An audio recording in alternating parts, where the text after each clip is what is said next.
Daqui a pouco o Luane vai falar as novidades da Ponte Salvador Itaparica, mas aqui com Anderson Pereira, 18 anos de experiência em psicologia clínica, eu quero falar sobre um tema que me interessa demais, sono. O sono tem o poder de desestabilizar ou tem o poder de energizar uma pessoa. Existem padrões, Anderson, para quem está nos ouvindo agora, existem padrões que são aceitáveis, existem padrões que são qualificados como padrões bons de sono, ou isso varia de pessoa para pessoa, Anderson Pereira? Maravilha, excelente pergunta, Pablo. Sempre é uma satisfação, mais uma vez, estar aqui com você, aqui com a nossa audiência da Antena 1, sempre referência de refino de bom gosto, né? Obrigado, amigo. Presença de Luane, também agradeço aí a sua gentil recepção. O sono, Pablo, ele é um dos mecanismos biológicos mais refinados que existe no nosso organismo. E eu estudo profundamente, cada vez mais que eu estudo, mais eu me admiro e me assombro positivamente, tamanho é a sofisticação que tem. Então, o sono é muito característico com a questão da impressão digital. Todos têm, mas cada um tem uma característica própria. Então, o sono bom, que é o padrão ouro, né, o Golden Standard, ele tem uma assinatura pessoal. E quem tem um transtorno também é insônia. A sua insônia, que eu digo a insônia de muitos que estão nos ouvindo, tem também uma assinatura genética. Linha de Frente. 6 horas e 32 minutos, bom estar na companhia de vocês, no 71997041001, aqui é o Linha de Frente da Rádio Antena 1 a 100.1. Tem também o Bahia Notícias no ar, de segunda a sexta, a partir das 7 da manhã, com Maurício Leiro e Rebeca Menezes. E você que está me ouvindo, você acompanhou a Copa do Mundo? Você considera que o jogo do Campeonato Brasileiro, ontem foram alguns jogos, mas teve o que mais interessou aos baianos foi Vitória e Vasco. Não foi bonito de ver, não. Mas eu estou em dúvida se o jogo por si foi ruim ou se a gente está sentindo falta já dos jogos da Copa do Mundo e houve essa comparação. Aí eu vou perguntar para meu convidado de hoje, que é psicólogo clínico e especialista em sono também, que já teve uma atuação no futebol amador do Esporte Clube Bahia. Ô Anderson Pereira está conosco aqui, é psicólogo clínico há 18 anos, vai falar sobre sono. Anderson, o futebol ainda tira seu sono, Anderson? Boa noite. Boa noite, Pablo. Boa noite, Luane, nossos ouvintes. Revelações aqui, você revelou publicamente. Ninguém sabia, não? Não, só os mais íntimos, mas assim, tá valendo também. Você jogou amador lá no... quando criança, assim, criança e pré-adolescência. Legal. Jogava de qual posição?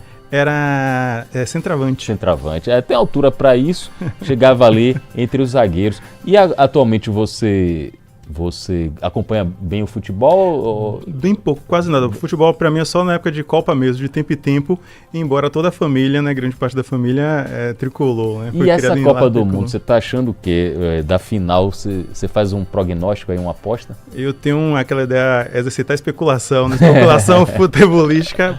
Eu tenho uma intuição que talvez seja a Argentina esteja na final, né? Já está na final, a Argentina com a Espanha. Com a Espanha, então assim, eu sou mais favorável à Espanha, particularmente, né? É uma disputa difícil mesmo de chegar a um favoritismo. Eu acho que a Argentina pode superar pela garra, assim. Sim. O nível técnico é equilibrado, mas o nível de resiliência e a forma como os jogadores argentinos se entregam em campo me parece superior a qualquer uma das outras 48 seleções.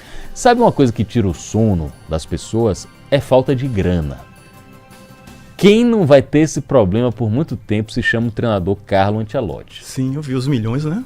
Pronto. Eu vou explicar aqui para o público que está acompanhando. Eu venho falando desde o começo do programa e houve um levantamento feito pelo portal Finance Football dos treinadores, dos 26 treinadores mais bem pagos da Copa do Mundo. Quem está no topo dessa lista se chama o italiano Carlo Ancelotti. O contrato dele com a CBF presume praticamente 5 milhões de reais por mês. 10 milhões de euros por ano. Na cotação atual dá 59, 60 milhões de reais por ano. E por mês, se a gente fizer a divisão, dá 5 milhões de reais por mês. Aí a gente vai fazer a comparação. Lionel Scaloni, faça a conta comigo. 58 milhões por ano Ancelotti. Lionel Scaloni, campeão do mundo, na segunda final consecutiva, 13 milhões de reais por ano. Luiz de la Fuente, treinador da Espanha, 11 milhões e 700 mil reais por ano. Se a gente somar os dois, vai dar aí menos de 25 milhões de reais por ano. Só Ancelotti ganha 58 milhões. Qual o estímulo de ganhar, né? O camarada perde a Copa e ainda aumenta a remuneração. Você disse tudo. Qual o estímulo de ganhar se ele já tinha esse valor e se ele já tinha um contrato ampliado até 2030? Exatamente. Pense aí em bônus, em meritocracia, em você querer crescer mais. Pra mim, ele tá sussa. Um dos principais pilares na psicologia funciona com um chamado reforço positivo. Fala aí, explica aí pra gente. Eu tô com o Anderson Pereira, neuropsicólogo. Ele vai explicar pra gente por que o reforço positivo é importante nas organizações, nas atividades, nos esportes. Exatamente. Um dos pilares que a gente trabalha muito com o comportamento humano é aquilo que se chama de reforço positivo. Em termos práticos, o que é isso? A gente está de um treinador que perdeu a Copa, digamos que assim, e ele foi premiado com aumento de salário e renovação de contrato. Então, ou seja, você tem um contrassenso, aquela ideia que eu sempre falo, né? O samba não bate com enredo. É, boa. O samba não bate com enredo. Tá aí. Foi bom ter sua participação aqui, porque você conseguiu traduzir até do ponto de vista científico, do ponto de vista emocional. Poético, né? Poético também, a maneira como esse assunto pode ser tratado. Daqui a pouco o Luane vai falar as novidades da Ponte Salvador Itaparica, mas aqui com Anderson Pereira, 18 anos de experiência em psicologia clínica, eu quero falar sobre um tema que me interessa demais, sono. O sono tem o poder de desestabilizar ou tem o poder de energizar uma pessoa. Existem padrões, Anderson, para quem está nos ouvindo agora, existem padrões que são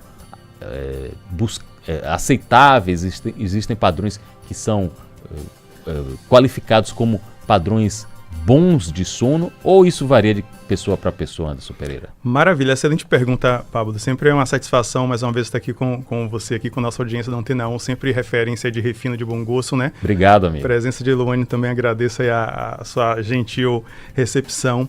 O sono, Pablo, ele é um dos mecanismos biológicos mais refinados que existe no nosso organismo. Eu estudo profundamente, cada vez mais que eu estudo, mais eu me admiro e me assombro positivamente, tamanho é a sofisticação que tem. Então, o sono é muito característico com a questão da impressão digital. Todos têm, mas cada um tem uma característica própria. Então, o sono bom, que é o padrão ouro, né, o Golden Standard, ele tem uma assinatura pessoal. E quem tem um transtorno também é insônia. A sua insônia, que eu digo a insônia de muitos que estão nos ouvindo, tem também uma assinatura genética. Então, em termos práticos, a gente tem que 4 horas e meia, 5 horas, algumas pessoas já bastante, o sono já é revigorante, outros 6, 6 e meia, e tem aquele mito das 8 horas. Então, assim, qual é o critério? Ao acordar, eu acordo bem, acordo disposto, acordo com vigor cognitivo, eu acordo com aquela sensação de estou satisfeito. Sabe quando a gente está bebendo água que a gente, não, já estou satisfeito? Então esse é o critério, sem ter, que a gente até comentou da outra vez, né, a ortossonia, que é aquela busca do sono perfeito das 8 horas. Então sim, tem esse padrão que é como eu me sinto. Muito bem, Anderson Pereira está aqui conosco falando sobre todas as complexidades relacionadas ao sono. E, como eu te falei, eu me interesso muito por esse assunto e entre as minhas leituras, eu cheguei, lendo a biografia de Leonardo da Vinci, Sim. Eu cheguei numa condição em que ele tinha etapas de sono. Sim. Ele não dormia esse sono como a gente preza, que é o sono ideal de deitar 10 horas da noite e acordar às 6 horas da manhã. Ele acordava em várias vezes, o sono chamado polifásico, né? Exatamente. Não só ele, outras pessoas, Diversos. Einstein, outros luminares aí na história da humanidade. E nas minhas leituras, eu descobri, eu queria saber até sua avaliação sobre isso, que até, digamos, 1900, até a abundância da energia elétrica, da iluminação pública, as famílias, e sobretudo as famílias na Europa, tinham um outro tipo de comportamento. Dormiam logo depois de escurecer, acordavam perto de meia-noite, se reuniam, conversavam, ceavam e depois voltavam a dormir. E que esse hábito, por muito tempo, foi um hábito padrão Sim. em várias famílias, em várias comunidades. E que só depois, com a chegada da luz elétrica, televisão e todos esses avanços, a gente mudou para a tentativa de dormir completo. Seus estudos também contemplam isso, e quais as diferenças fundamentais que isso pode provocar do ponto de vista orgânico? Pablo, você merece uma medalha obrigado. Isso aí foi buscar a fonte, ou seja, realmente tudo que você falou tem respaldo histórico. Quando a gente vai fazer o que se chama de arqueologia da história do sono, né, a gente percebe que nem sempre se dormiu desta forma, nem sempre se dormiu no grau de exigência que temos, porque o que em sociologia se chama de modus vivendi, né? A forma como a sociedade vive, os valores e parâmetros que a gente guia nossos procedimentos sociais, né? Normas sociais.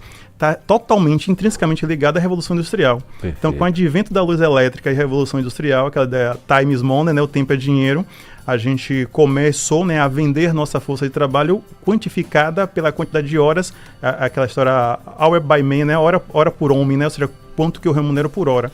Logo, se eu fico parado, é ociosidade, eu não recebo. E nessa métrica, o sono começou a ganhar o status de improdutividade e está associado à improdutividade.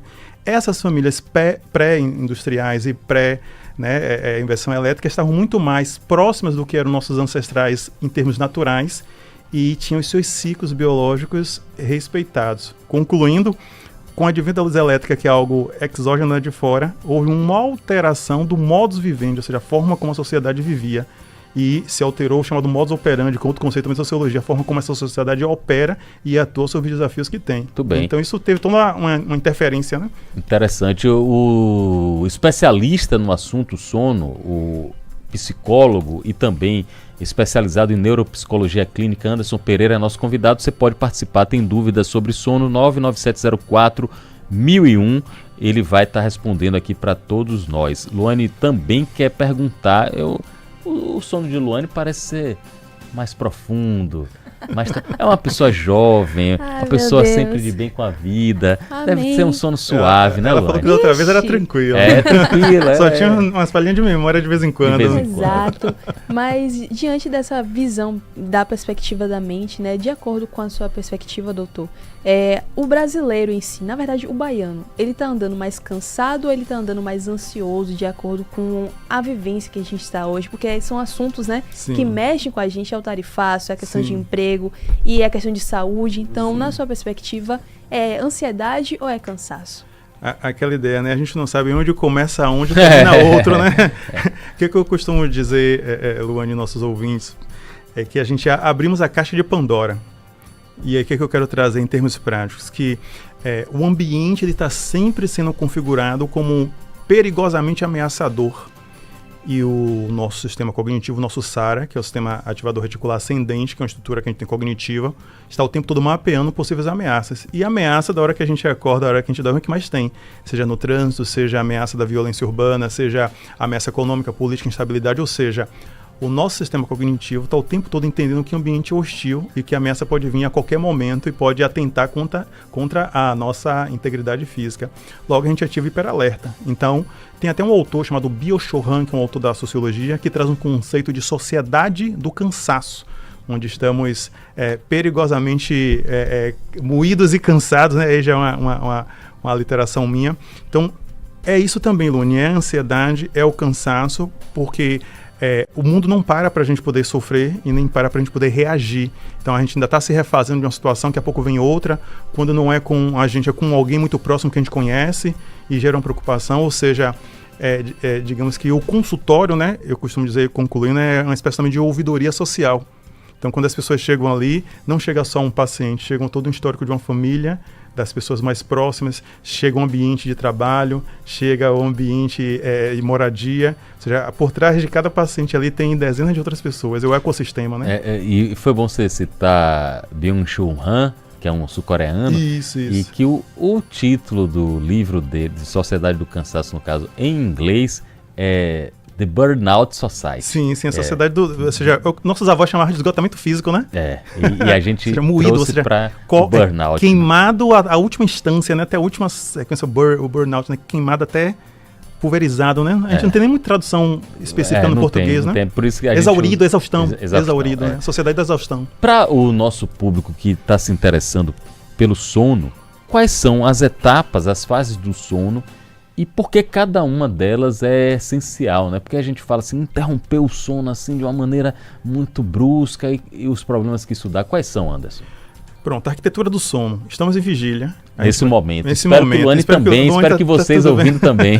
Então, se a gente for iniciar mais à frente, né, o nosso sono, a gente vai sair da vigília para o sono, a gente vai fazer um processo chamado hipnagogia, que é essa transição. A gente começa a ter uma perda de consciência e vai iniciar um outro processo, N1, que é a fase mais superficial do sono, para avisar ao organismo que ele vai entrar em um processo mais profundo de modificação total. Entramos em N2. Com o único propósito de preparar para o que é a cereja do bolo, que é o sono sol, sono de ondas longas, sono de ondas lentas, que é o sono mais profundo, que é o famoso N3. O sono REM é o famoso, né? O sono sol é o anônimo. É nesse sono sol que é o mais profundo, onde a gente restaura toda a nossa parte de dejetos metabólicos cerebrais, onde não fazendo N3 se acumula beta-amiloide, placas de beta-amiloide, que é a proteína do Alzheimer. O boom de Alzheimer que a gente tem se dá em grande parte com os mais de 50, 60, 70 milhões de brasileiros que a gente tem que sofrem com insônia.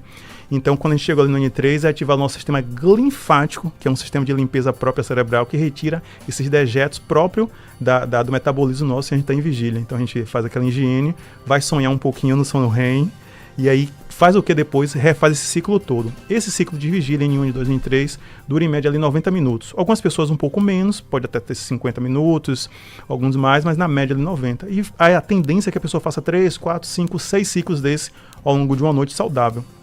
Então, cada ciclo desse prepara para dormir, é se restaurar para o próximo dia, é recuperar o desgaste físico da vigília, porque está de vigília, concluindo, está acordado, ele é catabólico, ele degrada nosso tecido, degrada nosso corpo físico. E dormir, ele é anabólico, ele produz tecido e nos renova. Então a fonte da juventude está em dormir. E dormir, quando o seu celular está muito carregado, assim, você não consegue trabalhar com ele direito. O notebook, né, diz assim, reiniciar reset, dá um né? reset, exatamente. Reiniciar e tá aí, legal. Tem um Paulo Henrique vai perguntar para o Dr. Anderson, mas antes, mandar uma saudação para uma heroína, quase uma Marte. Dona Jamile, aguentar meu amigo Samir por 6 anos, você merece mais do que os parabéns. Você merece uma placa comemorativa. Esse rapaz tinha que fazer para você, não é uma vez por ano não, viu, Samir? Uma vez por semana, no mínimo, fazer uma homenagem para a sua companheira. Samir e Jamile, os pais de Santiago, né? Um abraço também para o garotinho Santiago. Um abraço, Jamile, seu marido é nota 1000, muito querido por todo mundo aqui na empresa.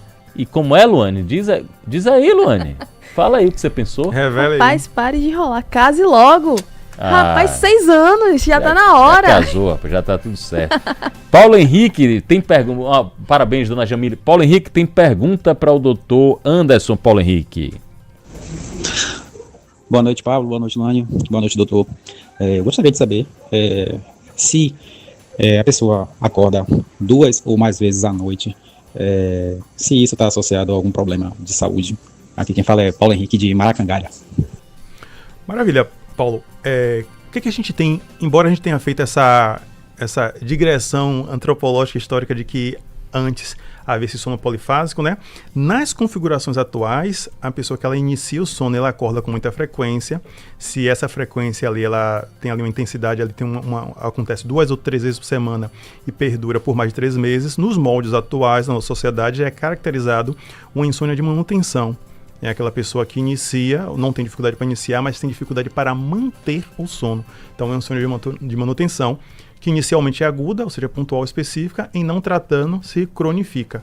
Então, em linhas gerais, aí concluindo, a gente tem insônia inicial, que são as pessoas que têm dificuldade de iniciar o sono, outras que têm dificuldade de manter, e outras que têm dificuldade de fazer ele durar até o amanhecer. Isso no livro, né? Ou seja, na vida real ela vem misturada, as pessoas têm uma, outra tem as 3 juntas, mais as comorbidades, né? Exatamente, Anderson. E aí eu vou dar o meu depoimento rápido. Eu não tenho dificuldade para pegar no sono, ou seja, minha latência de sono é muito boa. pelo relógio aqui é 3, 4, 5 minutos eu consigo dormir, Maravilha. mas eu tenho dificuldade em não acordar Sim. tantas vezes durante a noite. Atribuo isso ao fato de que eu passei 5 anos trabalhando, fazendo programa de televisão de madrugada, e eu tinha que acordar, às vezes eu acordava já sem o despertador, 3, 2h30, 3 horas da manhã. Esse hábito terminou sendo incorporado. Só que aí, Paulo Henrique, é aí que eu vou chamar a atenção para você, eu acordava muito mais vezes, eu acordava 5, 6 vezes à noite. E nunca tive problema cardíaco nem nada. Aí, quando fui fazer o exame, foi identificado que a minha frequência cardíaca de noite era muito maior, inclusive, do que de dia. E isso apresentava muitos riscos. E o corpo, como é sábio, me fazia acordar, né? É uma sabedoria muito grande. Aí depois, com o controle das questões cardíacas, hoje eu durmo melhor, só acordo 2 ou 3 vezes por noite. E tô indo bem. Eu pretendo acordar só uma, Sim. quem sabe algum dia, mas no momento estou indo bem. Estou me sentindo legal com isso. Eu vou no intervalo e Luane vai continuar a entrevista e vai falar sobre a ponte Salvador-Itaparica. Infelizmente eu acho que a Argentina vai, mas segunda-feira a gente conversa melhor sobre isso. Eu vou no intervalo e daqui a pouco às 7 no canal 4.1 eu falo sobre essa multa de R$600 mil aplicada pela Anvisa à Internacional Travessia. Um abraço, bom final de semana e até daqui a pouco. Linha de Frente, por Pablo Reis. Continue na sua melhor companhia. 100.1 Antena 1. Você tem um encontro marcado com a gente a partir das 7 horas aqui na Antena 1 Salvador. Música do mundo, notícia da Bahia.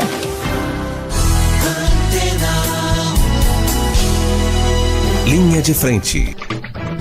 18 horas e 58 minutos para você que nos acompanha. Essa é a Rádio Antena 1 Salvador. Meu nome é Luane Ribeiro e que alegria estar aqui com você, com a sua audiência nesta sexta-feira. Hoje é que dia mesmo? Dia 17 de julho de 2026. E aqui conosco nos nossos estúdios estamos recebendo o Dr. Anderson Pereira e estamos falando sobre o sono, os problemas no sono, algumas curiosidades, mas também temos ouvintes aqui participando conosco, como, por exemplo, o Ribas, falando como é que é o sono dele. Boa noite, Ribas. Meu amigo Pablo, Antena 1, Luane, estamos com um especialista aí do sono, rapaz. Eu tenho uma filha de 3 anos, quando ela me acorda, eu dormir, meu amigo, Ave Maria, demora, viu? De novo. E às vezes durante o dia eu dou um apagão, assim, eu sento no sofá, apago e aquele apagar assim de 10 minutos, 15. Chego, acordo assustado, parecendo que eu dormi 1 hora de relógio. Rapaz, e o problema também, hoje em dia, as pessoas dormirem com o celular, olhando o celular, conversando no WhatsApp. Então, doutor, pegar esse gancho do Ribas que fala da questão do celular, eu vou ter que ser sincera. Eu fico ali com o celular, às vezes eu acabo dormindo. Sim. É um problema? É um malefício? Conta um pouquinho pra gente. Aquela ideia, né? É um mau hábito, né? A gente, os tempos atuais, nos proveu instrumentos, né? Utensílios que antes a gente não tinha. O sono existia antes do celular, né?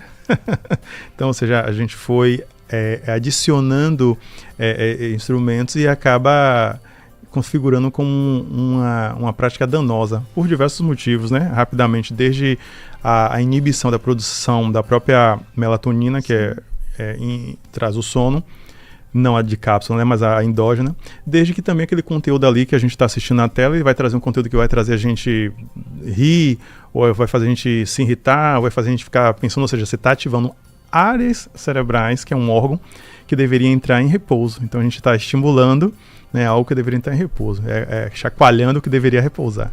E o Maurício Lima também participou conosco, ele falou o seguinte: eu pego o sono na velocidade tão rápida que eu tô conversando com a pessoa e de repente eu já estou dormindo e acordo biologicamente às 5 da manhã. Não importa a hora que eu durma, eu acordo. Esse hábito, no caso, seria bom ou não para os nossos ouvintes, já que tem ali o relógio biológico que já acorda 5 horas em ponto, ele acorda mesmo ou ele mantém um pouquinho para tentar dormir mais? As boas práticas recomendam que, assim, o que é que eu falo, né? O bom senso. Tudo que é importante nas nossas vidas exige um preparo prévio.